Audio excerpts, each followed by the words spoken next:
Hi. Hey, how's it going? Pretty good. How are you? Doing all right. So, for everyone watching who doesn't know you the way that I do, if you wouldn't mind introducing yourself and what it is that you do. So I'm Mitch McCoy. I'm a professional intimacy director. I'm a member of Intimacy Directors and Coordinators. It's one of the largest organizations of intimacy directors and coordinators on the planet. And yeah, my job is essentially to give actors structure during intimate moments. I act as an advocate for them to ensure that they're not being coerced into any form of action that they do not feel prepared to do.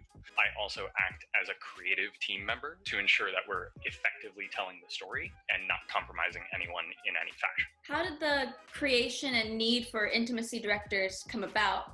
Originally, it was created by a woman, Tonya Sina Campanella. She, I believe, did her dissertation on it in about 2006-ish. But essentially, she, while studying acting, started training in fight choreography. She absolutely loved that and loved what we were doing for actors in that regard of keeping them safe. Then she started to question, why don't we do this in an intimate setting? And so she promptly howled into the void for about a decade. And then she wound up meeting Siobhan Richardson and Alicia Rodas, who also happened to be doing this work. And then they formed the company Intimacy Directors International. And that was about 2017-ish. They were starting to get off the ground. The Me Too movement happened, and that just caused it to explode. IDI wound up successfully accomplishing its goal, which was to bring intimacy direction into the world. With that goal accomplished, they wound up dissolving the company, and now the new company is IDC, Intimacy Directors and Coordinators. Oh, wow. Yep.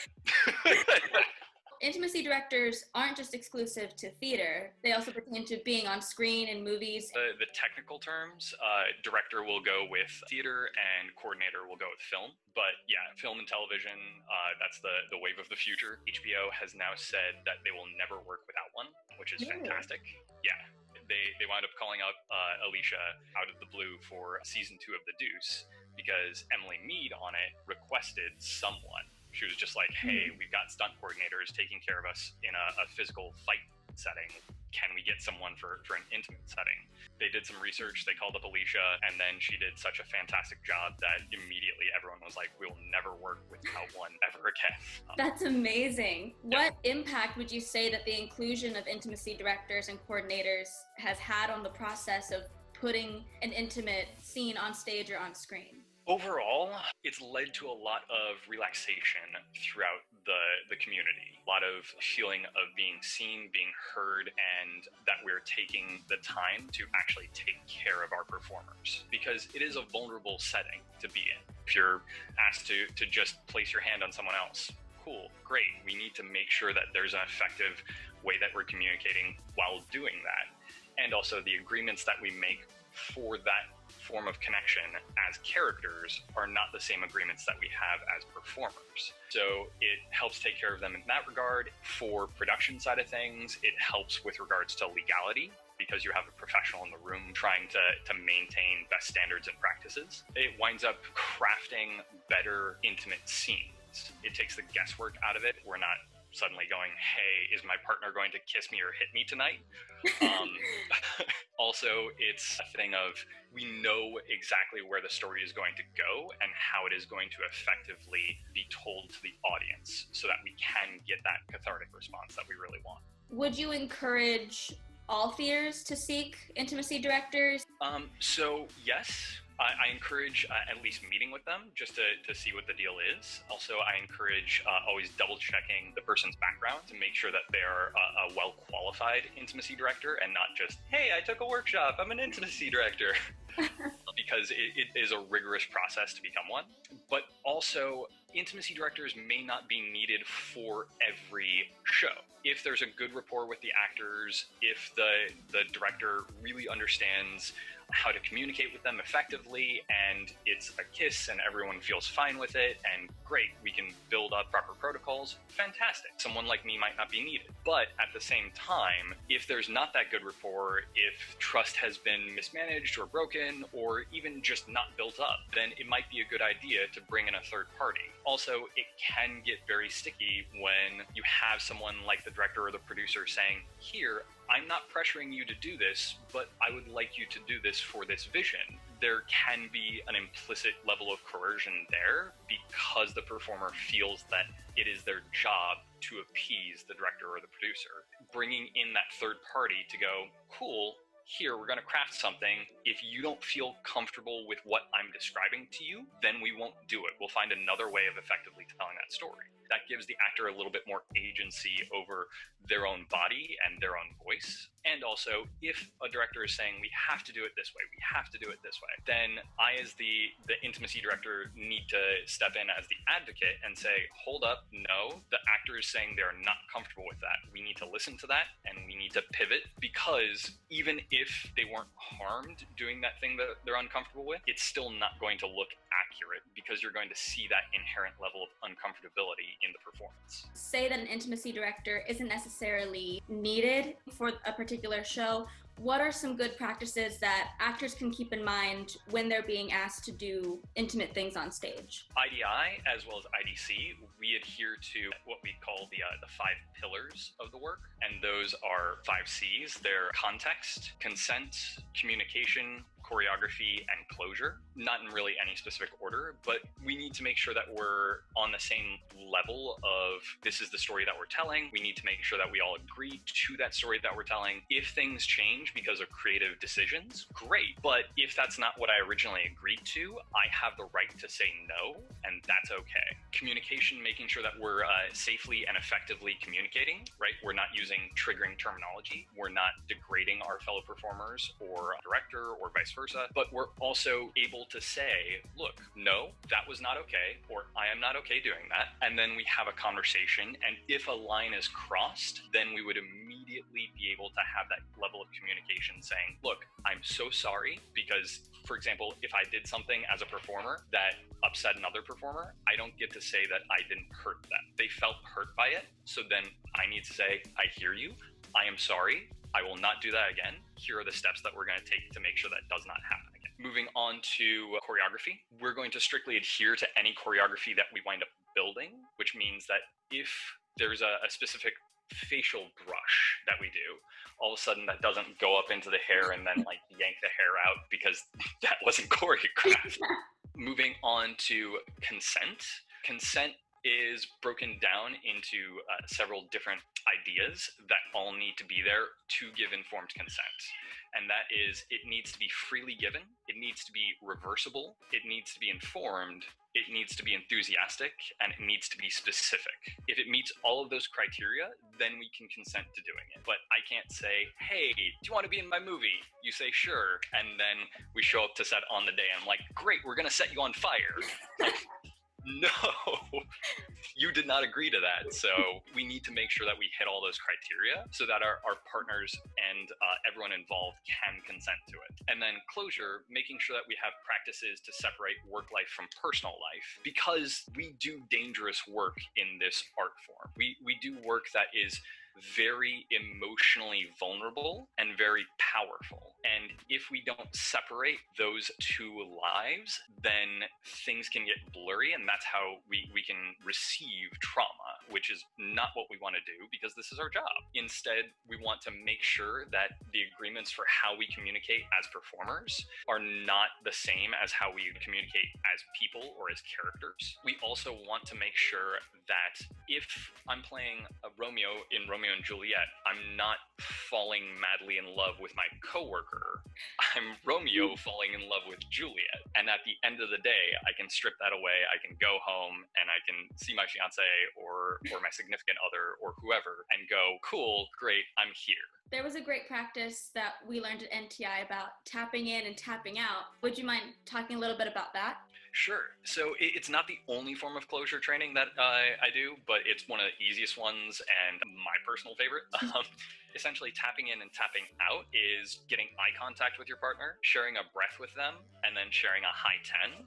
And And that gets you communicating physically, audibly, tactilely, and cellularly through the breath. Essentially, that's just you clocking into work saying, I'm going to take care of you, you're going to take care of me, we're going to both look amazing. And then at the end of our work, we're going to do the exact same process. And that's us tapping out. That's just us saying, hey, that was a ton of fun, or that was really heavy, or whatever.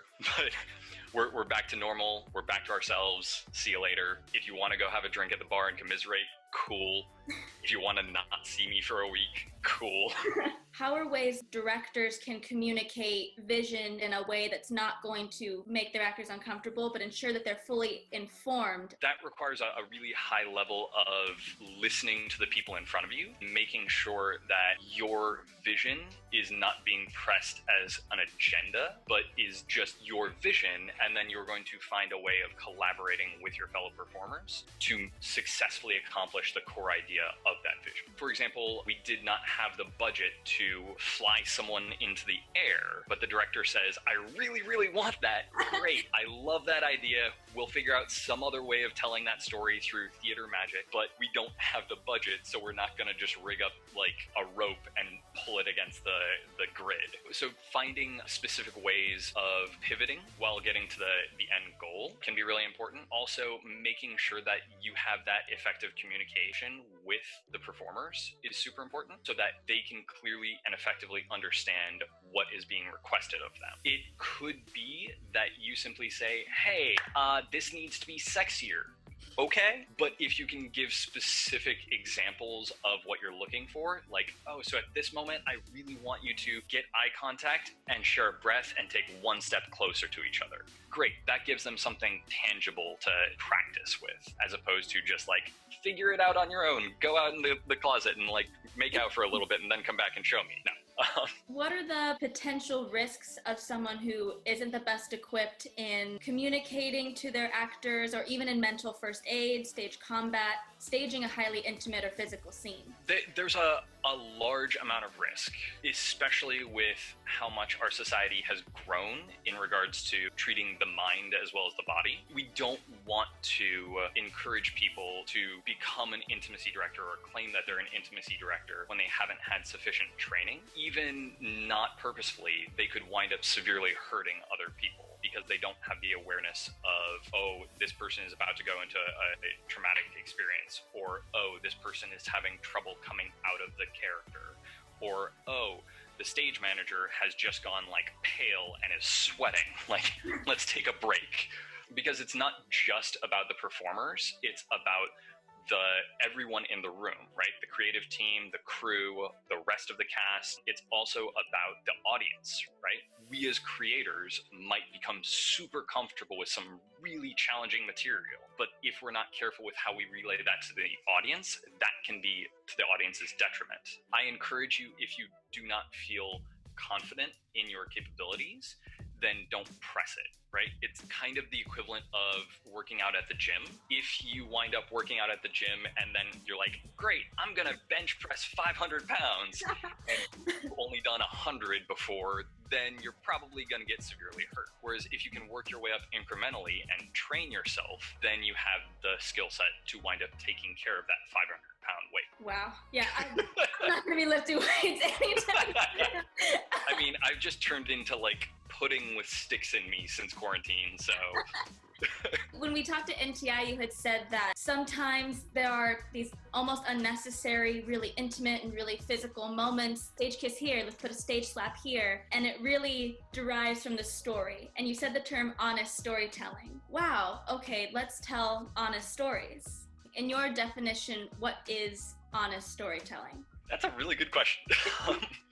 For me, honest storytelling is there's nothing wrong with spectacle. Spectacle can be fantastic, but if we want to hit an audience on a deeper emotional level, then I find that even if we're doing something spectacular, we really need that human level of truth in the moment. we really need to see the character going through something as opposed to an actor putting on a character going through something. And it's a really tough thing to distinguish in like verbiage, but it's something that when you see it, you're like, that was really good, or that was just someone acting. Especially for my personal idea behind intimacy direction is to have those moments be so well crafted that no one knows that I worked on it. And to have it be repeatable 8 times a week for 10 years if necessary, or for 30 takes in a row, so that the editor is pulling their hair out going, this is so good, I don't know which one to use, as opposed to, I can't use any of this. If anyone is interested in learning more about intimacy direction or some resources, where would they be able to find those? Sure. Off the bat, there are 2 companies that I can recommend. There's Intimacy Directors and Coordinators. There's also a UK branch of that, so it's spreading across the globe. We also have a few members down in Australia. And then there's also Theatrical Intimacy Educators, that's TIE. That's going to be a little bit more for academia, whereas IDC is a little bit more for theater and film, but both are good ways of training. Also, finding people who are credible intimacy directors and then asking them to have conversations. Sure, their time may be valuable, their time might be really short, but simply asking them like, hey, just like you did for this, we chat for a little bit. Mitch, thank you so much for talking with me today. Everything that you've said has been extremely valuable, and I can't wait to share this with my hometown and other theaters. And from all of us from NTI Spring 2020, we say hello. We miss you very much. Miss you all too. And I wish you the best. Thank you so much. Yeah, right back at you. Stay safe. You too. Bye. Bye.